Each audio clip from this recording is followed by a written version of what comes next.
Então vamos nessa, meu povo. Segunda aula aí do nosso curso preparatório INSS e PRF. Como eu falei, num primeiro momento eu vou gravar as aulas que são compatíveis para os dois cursos, depois a gente faz as separações necessárias. A partir dessa aula, eu quero começar a revisar com você um assunto que você já deve ter percebido que é importante pra cacete para concurso, que é atos administrativos. Então vamos começar. E eu não vou fazer igual eu fiz no vídeo passado, que a gente foi dar uma revisada ali tranquila de organização da administração pública e tal, ficou bonito, ficou legal, mas deu para matar num vídeo só. Aqui não. Aqui eu quero fazer com você é dar uma separada. Eu vou tentar colocar em 2, no máximo 3 vídeos, uma revisão legal aí sobre ato administrativo. Sempre tentando manter 20, 25 minutos, tá? Para não ficar cansativo também. Você pode parar e tomar uma água, dar uma mijada e voltar. Beleza? Então, vamos começar logo falando sobre nossos queridos atos administrativos. Primeira coisa que a sua banca vai te perguntar em relação ao ato administrativo, com certeza, é a questão dos elementos dos atos, né? Você sabe que, assim, a parte de conceito não é lá tão importante. Mas é bom que você se lembre. Qual é o conceito de ato administrativo? Ato administrativo é a forma que um agente público tem de manifestar a vontade da administração. Quando um agente público ele aplica uma multa, ele cria um regulamento, ele define um horário de funcionamento, um horário de expediente uniforme para atuar na repartição pública, só pode entrar de calça, não pode entrar de bermuda, não entra sem camisa, não pode entrar com capacete. Essas regras todas que você se depara, elas são decorrentes de atos administrativos. Então esses atos que determinam obrigações, direitos, quando você é nomeado para um cargo público, quando você toma posse no cargo, quando você é demitido, exonerado, isso tudo é ato administrativo. Claro, eu estou te dando alguns exemplos também de regulamentação que são resultantes, obviamente, de um ato administrativo que vai criar aquela regulamentação, tá? Mas a ideia, o início de um processo licitatório, a análise das etapas licitatórias, a própria licitação é um processo formado por diversos atos administrativos, né, habilitação, classificação, que vai gerar um contrato. Então toda vez que você se depara com um agente público, um guarda de trânsito te dando ali um sinal, criando alguma regra, aquilo ali é um ato administrativo. Então o conceito é o mais básico possível. É a manifestação de vontade do Estado que estabelece obrigações, direitos até em alguns casos, a todos. E detalhe, lembro você, nunca se esqueça que um ato administrativo sempre é o quê? Unilateral. O ato administrativo ele é uma manifestação de vontade unilateral do Estado.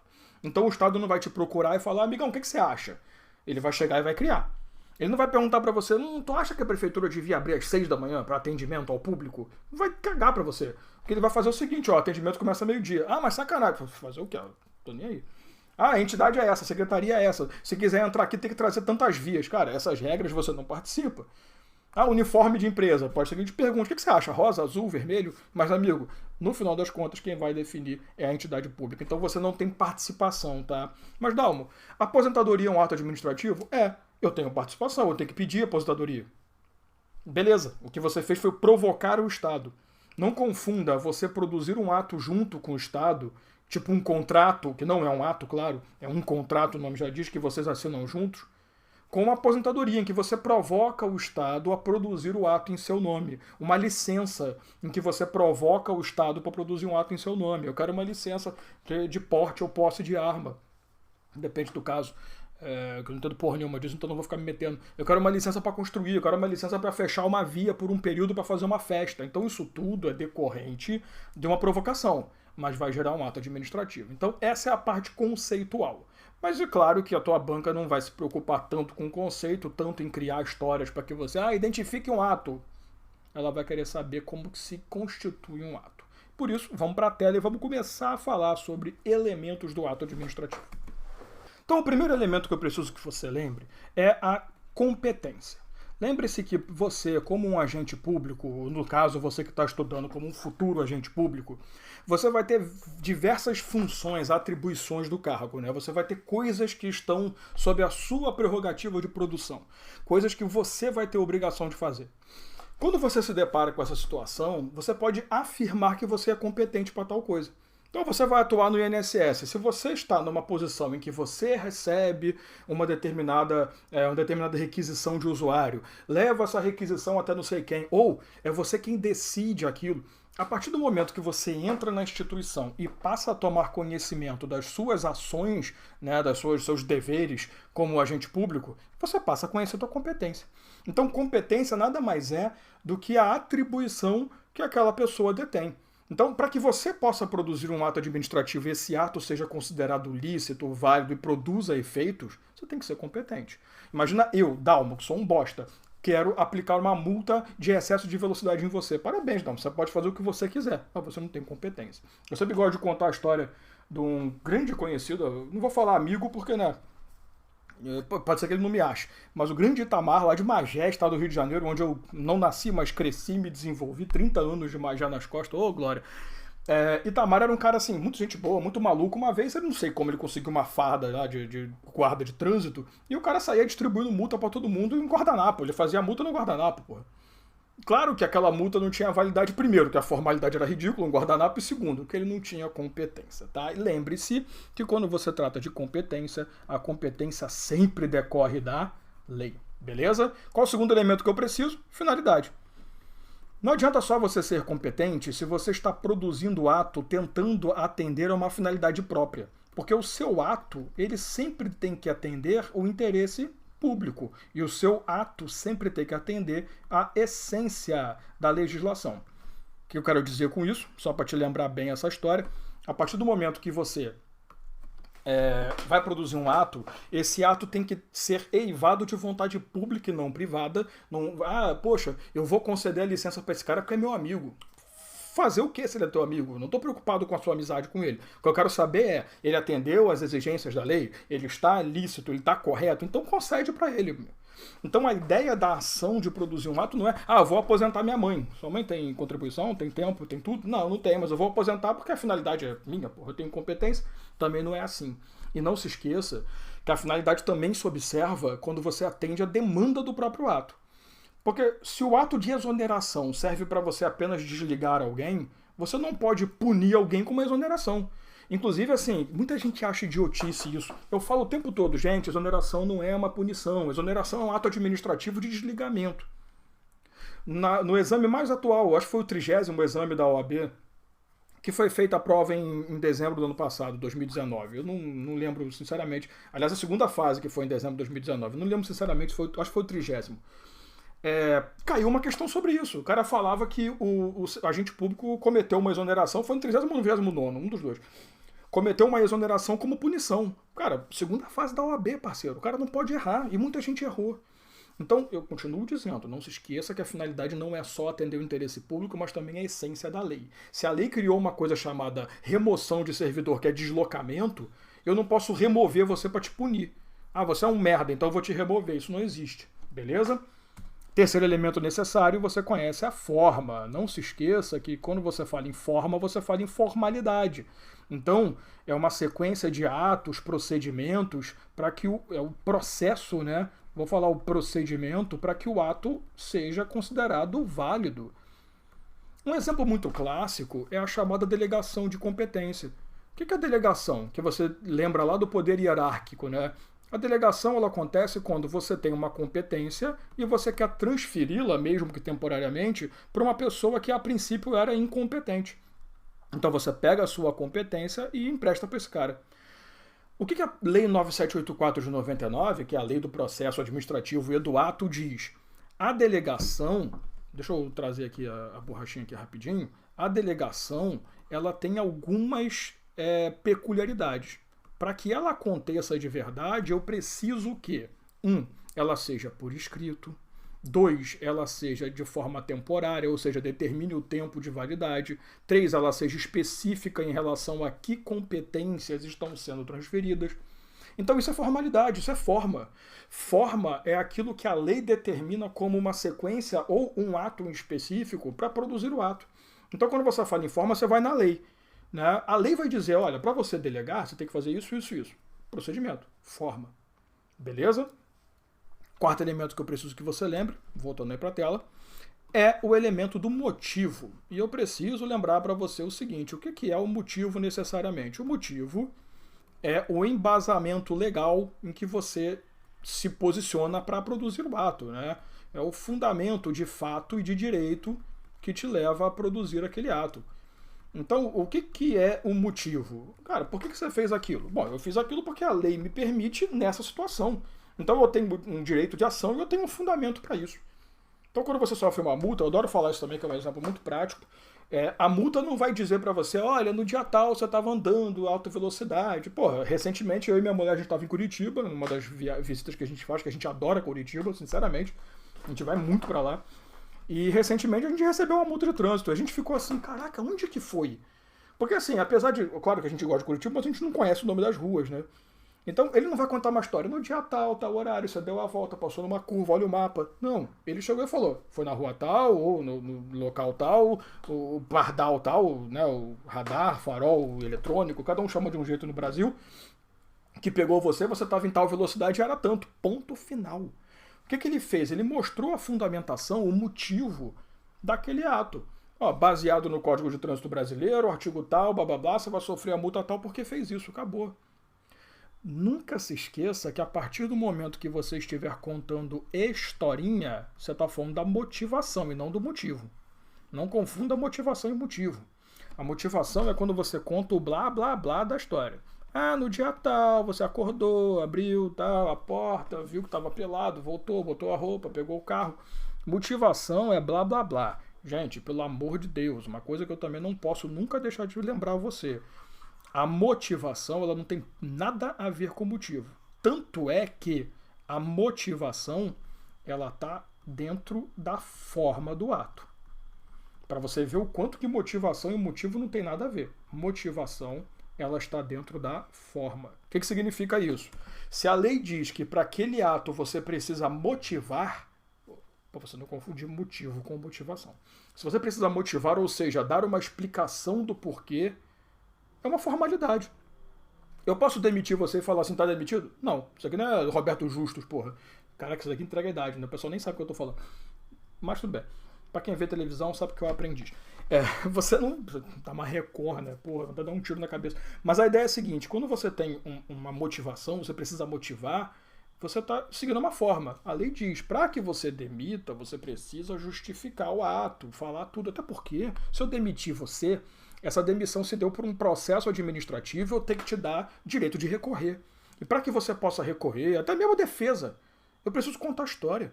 Como é que eu vou dizer para você, olha, você foi multado, beleza, mas está ali a história contada, o motivo. Mas eu não preciso da motivação específica. Você pode confrontar, o carro não é meu, a placa está errada, eu não estava lá, eu estava em casa, sei lá. Agora, alguns casos não.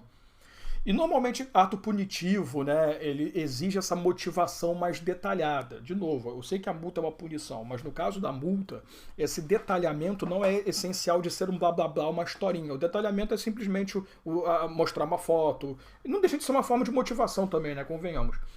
Mas a ideia é que, no caso de você motivar, você precisa contar uma história. O Dalmo chegou embriagado no serviço, bateu no amigo, vomitou no pé do chefe. Por isso que eu estou demitindo ele, por isso que foi aberto um processo administrativo. Então cuidado para você não confundir motivação com motivo. Motivação nada mais é do que uma parte da forma do ato. Motivo é um elemento que vai constituir o ato, mas ele não se confunde com a forma. E por último, e extremamente não importante, desculpa, mas eu ainda estou aprendendo a usar esse programa novo, que eu sou um imbecil completo, você tem o objeto que eu sempre gosto de falar que é o mais difícil e ninguém cobra, né? Porque o objeto do ato é o próprio ato. Se o ato administrativo é de demissão, qual é o objeto? Demissão. Se o ato administrativo é de exoneração, qual é o objeto? Exoneração. Se o ato administrativo é de concessão de direito, qual é o objeto? Concessão de direito. Sei lá. Deixa eu te lembrar uma coisinha importante. Duas coisas, aliás. Primeiro, isso daqui principalmente para o pessoal que vai fazer prova policial. Você tem uma coisa chamada abuso de poder. Não estou dizendo que você vai agir com abuso de poder não, tá, querido? Eu estou dizendo apenas que a sua banca vai querer te cobrar isso porque você está fazendo uma prova policial. Mas não quer dizer que você do INSS também não pode ser imbecil o suficiente para utilizar-se do abuso de poder. Quando você comete abuso de poder, existem dois tipos de abuso que a gente precisa falar. Um abuso que vai ferir necessariamente a competência. Esse abuso nós chamamos de excesso de poder. Quando você comete um abuso de poder pela competência, ou seja, você faz além do que a competência foi dada a você, você tem uma atribuição e faz além daquilo, ou você nem tinha e mesmo assim fez, você está ferindo a competência. Se você fere competência, você age com excesso de poder. Agora, pode ser que o seu abuso se dê no elemento finalidade. Quando você dá uma finalidade diversa da pública, ou quando você dá uma finalidade diversa da essência do ato, você está cometendo o chamado desvio de poder, ou abuso de poder por desvio de finalidade, por desvio de poder. Também é muito comum você ver isso aqui como excesso de competência e desvio de finalidade, tanto faz. O que eu preciso que você fique atento? Agora eu perdi até o dedo aqui e saiu pulando na tela. Eu preciso que você fique atento para o seguinte. Ambos são casos de abuso de poder. Se a sua banca falar em abuso de poder, não importa. Você vai marcar competência ou finalidade, o que ele mostrar. Mas existe... porque é o genérico, né? Abuso de poder é uma forma genérica de ação. Mas existe o específico. Existe a espécie excesso de poder no gênero abuso e a espécie desvio de poder no gênero abuso. Normalmente, as bancas gostam de cobrar a espécie e não o gênero. Então, eu preciso que você leve para a prova a ideia de excesso de poder e a ideia de desvio de poder. É só você fazer o seguinte, ó. Sabe teu vizinho? Eu, por exemplo, tenho uma vizinha que eu tenho vontade de matar. Tenho mesmo vontade de matar. Não que eu tenha uma vizinha que eu tenho vontade de matar, porque isso, infelizmente, eu tenho também. Mas eu não posso, porque a lei não deixa. Infelizmente. Quando você comete um abuso de poder por competência, lembra da tua vizinha, porque infelizmente essa desgraçada mora no mesmo CEP que você. Competência é excesso de poder. Mesmo ela morando no mesmo CEP que você, ela não deixa de ser uma finalidade, é desvio de poder. Tá? Então sempre lembra dos dois. Da sua vizinha que tá no mesmo CEP e dessa vizinha tua que é uma gente boa pra caramba. Fechou? Segunda coisa que eu preciso lembrar você. Eu falei pra você... Eita, escrevi benzão aqui, né? O que eu falei pra você, deixa eu até aproveitar e corrigir. É que a motivação, ela faz parte da forma do ato. Só que eu queria que você tomasse cuidado com uma coisa. Deixa eu até apagar a forma aqui para não te atrapalhar. Pode acontecer duas coisas. O ato administrativo ser produzido sem a motivação. Então, a chamada motivação ausente. Atenta. A lei exige motivação e você produziu o ato sem motivação. É isso que eu estou querendo dizer. E pode ser que essa motivação seja errada, seja ilícita. Presta atenção. No primeiro caso, a motivação, já diria Padre Quevedo, no ipsiste. No caso da segunda, ele existe. O cara produziu o ato e deu a motivação. Só que a motivação estava errada. Perfeito? Por que eu estou falando disso com você? Se a lei exige motivação e você não deu a motivação, você fere o elemento forma. Então você vai dizer que o ato administrativo é inválido por vício na forma. Agora, se a questão diz para você que a lei exige motivação e que a motivação foi dada, mas está errada, então você fundamentou uma exoneração com base numa motivação voltada para demissão, você deu uma motivação errada. Ou ela existe, mas é invenção sua. Porque é do interesse público e demonstra-se que não é. Você consegue entender que, independente da motivação existir e ser correta ou não, ela existe? Então não há vício na forma. O vício vai estar onde? No motivo. Porque quando você opta por uma motivação ilícita, ela vai te levar para o lugar errado. Deixa eu te dar um exemplo aqui legal. Dois exemplos, tá? Quer dizer, dois exemplos não, dois artigos. Artigo X e artigo Y, da lei tal. O artigo X foi criado para você poder... Não vou nem colocar exoneração não, porque de novo exoneração não é penalidade. Para você poder conceder o direito, um exemplo, e o artigo Y foi criado para você negar o direito. Obviamente, quando você dá uma motivação de concessão, quando você for dar um motivo, você vai explicitar, você vai colocar no ato, né, com base no artigo tal da lei tal. Perfeito?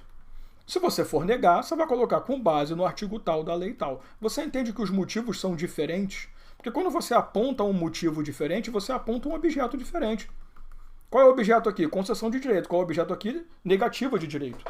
Então perceba que Quando você... Olha como é que é louco o negócio, né? Quando você dá uma motivação... Nossa, eu fiz errado o que eu queria fazer aqui.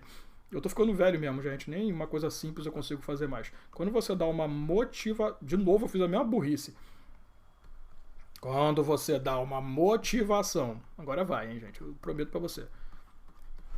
Para um ato, essa motivação te leva para um artigo e do artigo te leva para um objeto. Então entenda o seguinte, a partir do momento que você dá uma motivação e ela está errada, o seu objeto vai estar errado, o seu motivo vai estar errado. Não tem conversa. Então, a partir do momento que você apresentou a motivação, mas ela está ilícita, o vício é no motivo. E, consequentemente, vai ter um vício no objeto também. Mas o vício não é na forma. Porque a lei exigia a motivação e você deu. Percebe? Então toma cuidado. Eu sei que é uma questão um pouco mais avançada essa, mas se, por exemplo, a sua banca for a Fundação Getúlio Vargas ou a CESP, a possibilidade de uma cobrança disso é considerável.